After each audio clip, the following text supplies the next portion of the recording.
Welcome to Luca is a Billionaire, where the only thing I invest in is your answers. You start by confirming the safe mode label at the screen corner. That proves the system booted with limited services.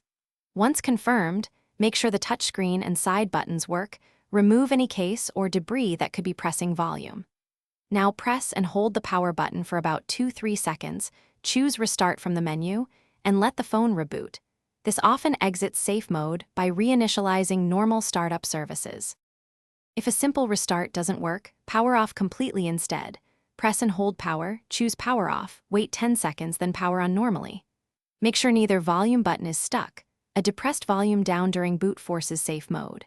If you fixed a stuck key or case, boot once more. Observe startup text carefully. You're doing this to allow the OS to load all services and third-party apps that safe mode blocks, so you can verify normal behavior. Once the phone boots normally, check that notifications, widgets, and third-party apps function. That confirms exit from safe mode.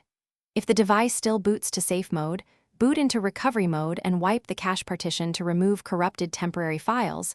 This preserves your data. If problems persist, uninstall the most recent apps one at a time and reboot after each removal.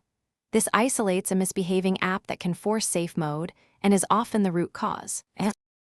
Thanks for watching and please subscribe. It's the best investment you'll ever make.